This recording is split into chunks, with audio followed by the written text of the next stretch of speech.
परिचय। तनुज, तुम क्या देख रहे हो? मैं डिस्कवरी चैनल पर वाइल्ड सफारी देख रहा हूं। वाह, ये तो बहुत ही रोचक और ज्ञानवर्धक कार्यक्रम है। आदित्य, क्या तुम कृपया कुछ किनारे हटोगे? मेरा रिमोट काम नहीं कर रहा है। क्या ये अब कर रहा है? हाँ, धन्यवाद। लेकिन ऐसा क्यों हुआ? जब तुम रिमोट के सामने आ गए तो इसने काम क्यों नहीं किया? क्या तुम्हें पता नहीं कि अवरक्त किरणें यानी इंफ्रारेड रेज शरीर से होकर नहीं गुजर सकती? अवरक्त किरणें ये क्या होती हैं? जब हम टीवी रिमोट का बटन दबाते हैं तो ये एक अवरक्त तरंग उत्सर्जित करता है जो टेलीविजन के सेंसर तक जाती है। जब कोई वस्तु रिमोट के सामने आ जाती है तो तरंग उस वस्तु को भेद नहीं पाती, इसलिए रिमोट काम नहीं करेगा यदि इसके मार्ग में कोई वस्तु आ जाए। लेकिन रेडियो सिग्नलों में यह किस प्रकार संभव है जो बहुत लंबी दूरियों तक गमन करते हैं? तरंगे अनेक प्रकार की होती हैं जिनके अपने विशिष्ट गुणधर्म होते हैं। रिमोट कंट्रोल अवरक्त किरणों पर कार्य करता है, जबकि रेडियो प्रसारण रेडियो तरंगों पर कार्य करते हैं। अवरक्त किरणों की आवृत्ति रेडियो तरंगों से उच्चतर होती है, और तुम जानते हो कि जिन तरंगों की आवृत्तियां उच्चतर होंगी उनकी भेदन शक्ति कम होगी। ठीक है, मुझे मेरा उत्तर मिल गया। इस बारे में जानना तो सचमुच रोचक लग रहा है और मैं इस बारे में अधिक जानना चाहता हूं।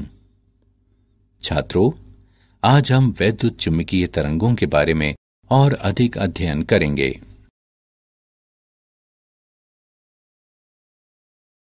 उद्देश्य। इस पाठ के अंत में आप निम्न करने में सक्षम हो जाएंगे: विस्थापन धारा को परिभाषित करना, मैक्सवेल के समीकरण को जानना, वैद्युत चुंबकीय तरंगों को परिभाषित करना, हर्ट्ज के प्रयोगों का वर्णन करना, वैद्युत चुंबकीय तरंगों की प्रकृति का वर्णन करना और वैद्युत चुंबकीय स्पेक्ट्रम का विश्लेषण करना।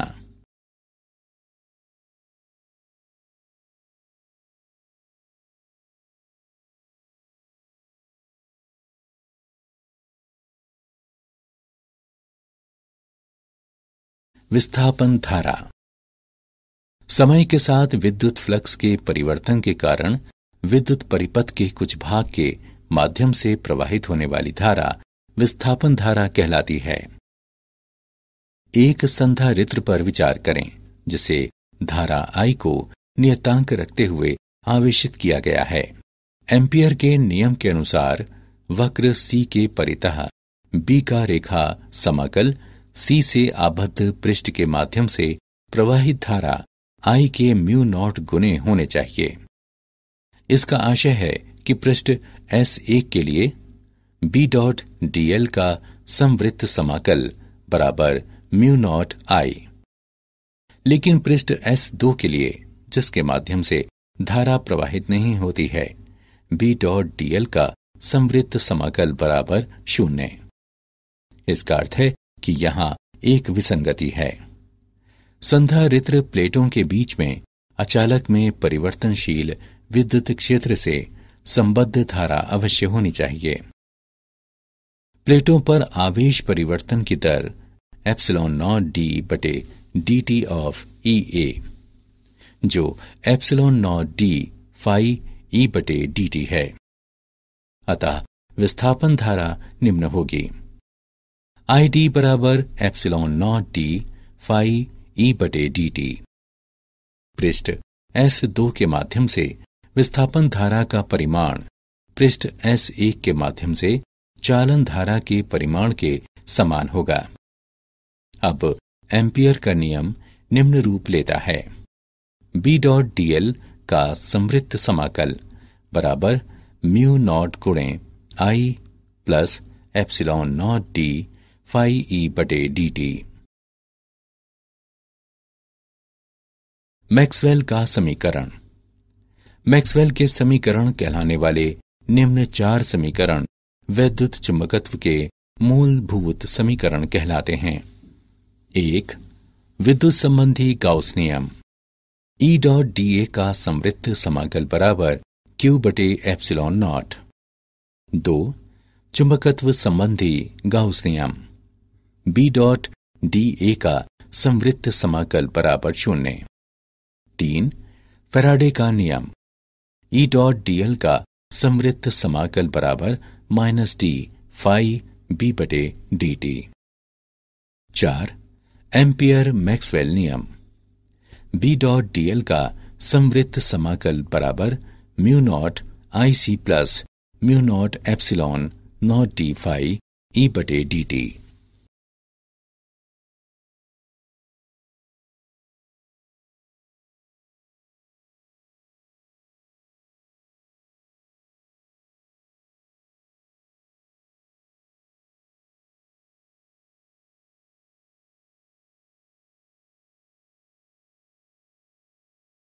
वैद्युत चुंबकीय तरंगें। वैद्युत चुंबकीय तरंग एक दूसरे से समकोण पर तथा प्रसार की दिशा के भी समकोण पर विद्युत एवं चुंबकीय क्षेत्र सदिशों में परिवर्तन के कारण दिक् स्थान में उत्पन्न विक्षोभ होता है। ये तरंगें अनुप्रस्थ प्रकृति की होती हैं। मुक्त आकाश में इन तरंगों का वेग प्रकाश के वेग के बराबर होता है, जो कि 3 गुणा 10 की घात 8 मीटर प्रति सेकंड होता है। वैद्युत चुंबकीय तरंगें त्वरित या अवमंदित आवेश या LC परिपथ द्वारा उत्पन्न की जाती हैं। EM तरंगों की आवृत्ति 1/2 पाई √LC होती हैं।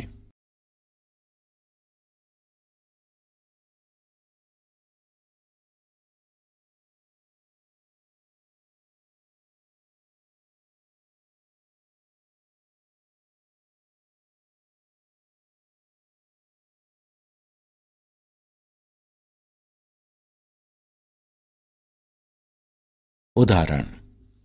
आइए वैद्युत चुंबकीय तरंगों का एक उदाहरण देखें।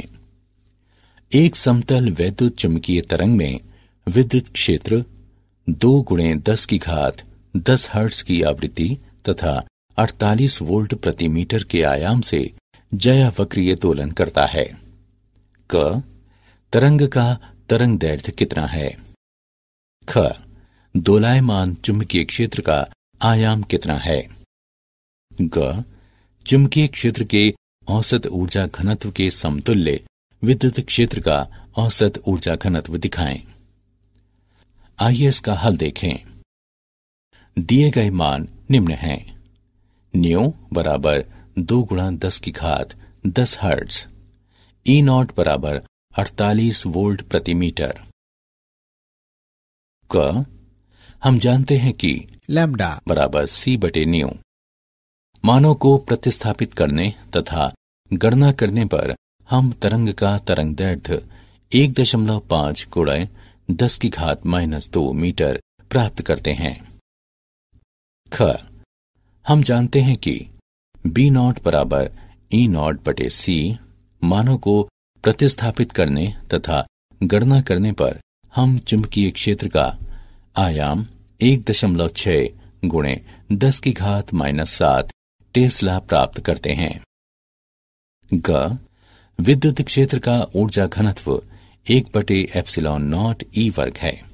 चुंबकीय क्षेत्र का ऊर्जा घनत्व 1/2 म्यू नॉट B वर्ग है। हम जानते हैं कि E बराबर CB तथा C बराबर 1/√म्यू नॉट एप्सिलॉन नॉट। उपरोक्त दोनों समीकरणों को हल करने पर हम विद्युत क्षेत्र का औसत ऊर्जा घनत्व चुंबकीय क्षेत्र के औसत ऊर्जा घनत्व के समतुल्य प्राप्त करते हैं।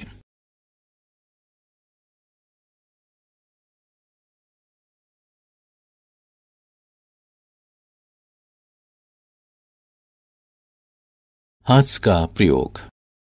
हाथ के प्रयोग। एक प्रेरक कुंडली को धातु के 2 बड़े गोलों से जोड़ा गया है, जिनके बीच संधारित्र के लिए संकीर्ण स्थान है। प्रेरक कुंडली से गोलों में कम वोल्टता के स्पंद प्रेषित करते हुए परिपथ में विद्युत दोलन प्रेरित किए जाते हैं और एक गोले को धनावेशित तथा दूसरे को ऋणावेशित करते हैं। इस आयनित अवस्था में वायु अंतराल में इलेक्ट्रॉन तथा आयन परिपथ के समान आवृत्ति न्यू के साथ आगे पीछे दोलन करते हैं। इस प्रक्रिया के परिणाम स्वरूप न्यू आवृत्ति की वैद्युत चुंबकीय तरंगें उत्पन्न होती हैं। ये परिपथ एक ट्रांसमीटर कहलाता है क्योंकि ये वैद्युत चुंबकीय तरंगें उत्पन्न करता है।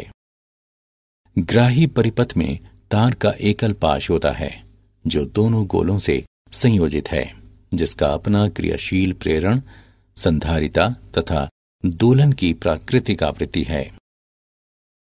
प्रेक्षण: जब ग्राही की अनुनादी आवृत्ति प्रेषित्र के अनुरूप होती है तो प्रेषित्र से ग्राही तक ऊर्जा का स्थानांतरण वायु अंतराल में स्फुलिंगों के रूप में होता है। स्थानांतरित ऊर्जा वैद्युत चुंबकीय तरंगों के रूप में ले जाई जाती है। जब ग्राही में अंतराल प्रेषित्र में अंतराल के अभिलंबवत होता है तो ग्राही अंतराल में स्फुलिंग प्रकट नहीं होते, अर्थात वैद्युत चुंबकीय तरंगें संसूचित नहीं की जाती। जब दोनों अंतराल समांतर होते हैं तो ग्राही अंतराल में स्फुलिंगों का उत्पादन अधिकतम होता है। वैद्युत चुंबकीय तरंगों की प्रकृति: वैद्युत चुंबकीय तरंगें उदासीन होती हैं, इसलिए ये विद्युत तथा चुंबकीय क्षेत्रों द्वारा विक्षेपित नहीं होती। वैद्युत चुंबकीय तरंगों में परावर्तन, अपवर्तन, व्यतिकरण, विवर्तन तथा ध्रुवण के गुणधर्म प्रदर्शित होते हैं। वैद्युत चुंबकीय तरंग में वैद्युतिक तथा चुंबकीय क्षेत्र सदैव समान कला में होते हैं। वैद्युत चुंबकीय तरंग में विद्युत सदिश प्राकाशिक प्रभावों हेतु उत्तरदायी होता है तथा प्रकाश सदिश भी कहलाता है। वैद्युत चुंबकीय तरंग में तरंग संचरण की दिशा में ऊर्जा का प्रसार विद्युत तथा चुंबकीय क्षेत्र सदिशों के माध्यम से होता है। एक वैद्युत चुंबकीय तरंग में विद्युत ऊर्जा घनत्व तथा चुंबकीय ऊर्जा घनत्व के मान बराबर होते हैं। पदार्थ माध्यम में वैद्युत चुंबकीय तरंगों की चाल निम्न समीकरण द्वारा व्यक्त की जाती है: न्यू बराबर C/N।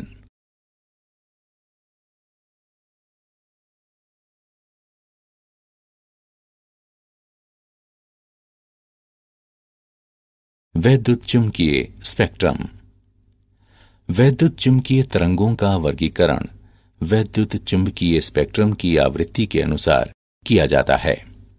एक प्रकार की तरंग तथा दूसरे प्रकार की तरंग के बीच कोई स्पष्ट विभाजन रेखा नहीं होती। वर्गीकरण मोटे तौर पर इस पर आधारित होता है कि तरंगें किस प्रकार उत्पन्न या संसूचित की जाती हैं। आइए घटते तरंग दैर्ध्य के क्रम में इन विभिन्न प्रकार की वैद्युत चुंबकीय तरंगों का वर्णन करें।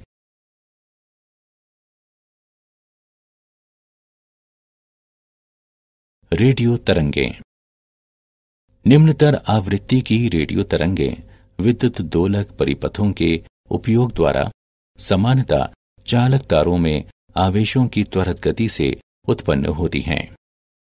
ये रेडियो तथा टेलीविजन संचार प्रणालियों में उपयोग की जाती हैं। इनकी आवृत्ति परास सामान्यतः 500 किलोहर्ट्ज से लगभग 1000 मेगाहर्ट्ज तक होती है।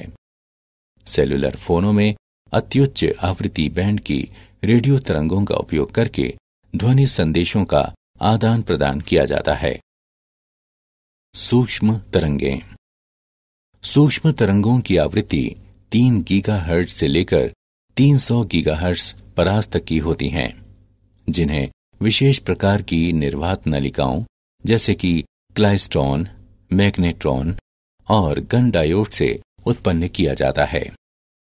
उच्च आवृत्ति या लघु तरंग दैर्ध्य के कारण ये प्रतिरक्षा एवं विमान संचालन में रडार प्रणालियों के लिए उपयोगी होती हैं। माइक्रोवेव अवन सूक्ष्म तरंगों का घरेलू अनुप्रयोग है।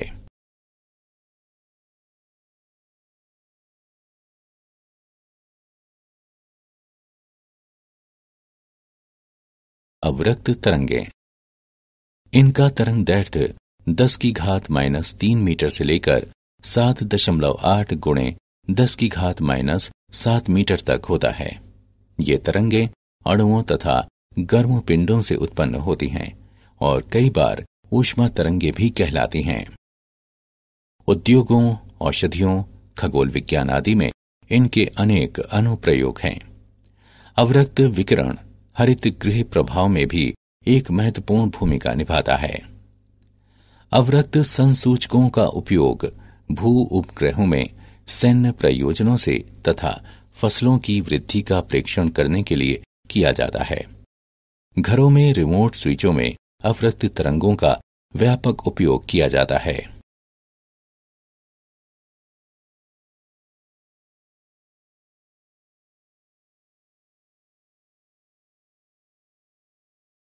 दृश्य तरंगें। ये ऐसी तरंग दैर्घ्य वाला संकीर्ण बैंड होता है जिसके प्रति हमारे रेटिना संवेदनशील होते हैं। इसकी परास लगभग 4 गुणे 10 की घात 14 हर्ट्ज से लगभग 7 गुणे 10 की घात 14 हर्ट्ज तक होती है।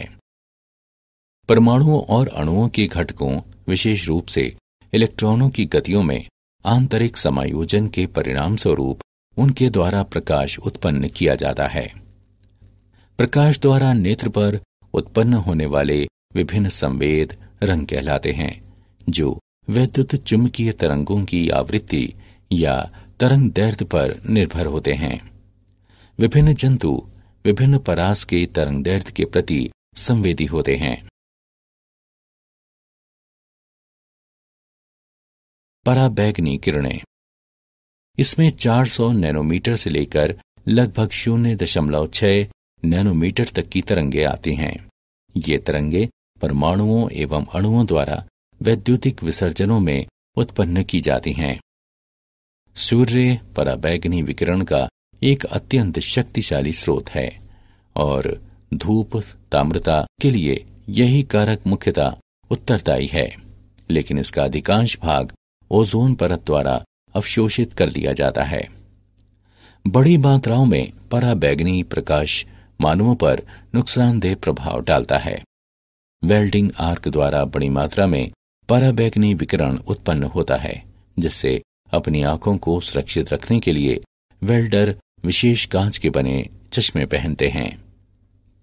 यूवी किरणों का उपयोग नेत्र सर्जरी में किया जाता है तथा यूवी लैंप जल शोधकों में कीटाणुओं को मारने के लिए उपयोग किए जाते हैं। एक्स किरणें। एक्स किरणों का तरंग दैर्घ्य लगभग 10 नैनोमीटर से लेकर 10 की घात -4 नैनोमीटर तक होता है। एक्स किरणें किसी धात्विक लक्ष्य पर उच्च ऊर्जा वाले इलेक्ट्रॉनों की बौछार कराते हुए उत्पन्न की जा सकती हैं। एक्स किरणें जिन पदार्थों से गुजरती हैं उन्हें वियोजित या आयनित करते हुए उसके परमाणुओं और अणुओं को प्रभावित करती हैं। एक्स किरणें चिकित्सीय अनुप्रयोगों जैसे कि चिकित्सा में नैदानिक उपकरणों तथा कुछ प्रकार के कैंसरों के उपचार में उपयोग की जाती हैं। गामा किरणें। ये वैद्युत चुंबकीय तरंगें नाभिकीय अभिक्रियाओं से उत्पन्न होती हैं।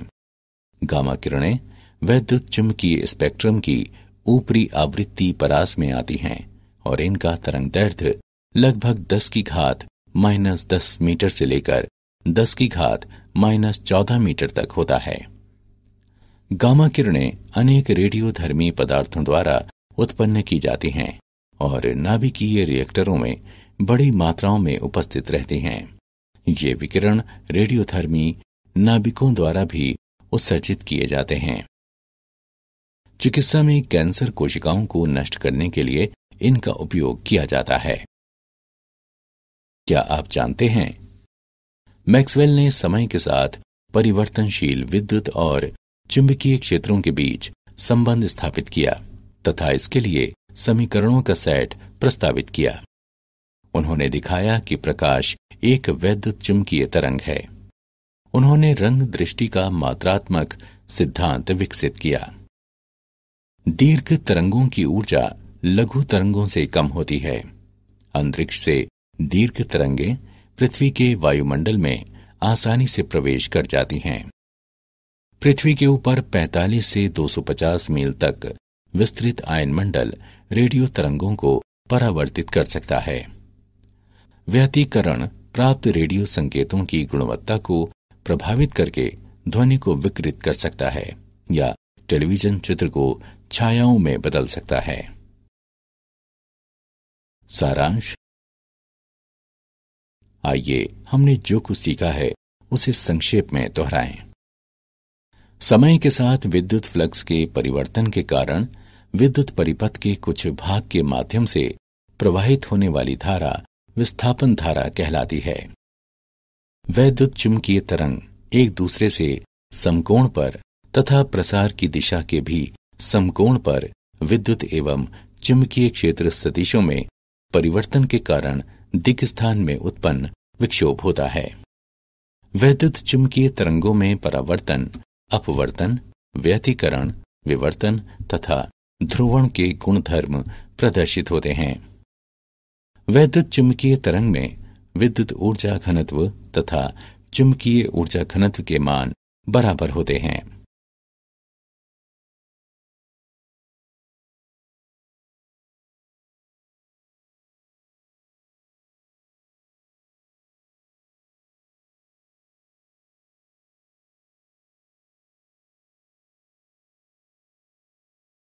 आवृत्ति के अनुसार वैद्युत चुंबकीय तरंगों का वर्गीकरण वैद्युत चुंबकीय स्पेक्ट्रम कहलाता है। रेडियो तरंगें चालक तारों में आवेशों की त्वरित गति से उत्पन्न होती हैं। दृश्य प्रकाश हमारे आसपास की वस्तुओं से उत्सर्जित या परावर्तित होता है, जो हमें विश्व के बारे में सूचनाएं उपलब्ध कराता है। हमारे नेत्र इस परास के तरंगदैर्ध्य के प्रति संवेदनशील होते हैं। गामा किरणें अनेक रेडियोधर्मी पदार्थों द्वारा उत्पन्न की जाती हैं और रेडियोधर्मी नाभिकों द्वारा भी उत्सर्जित की जाती हैं।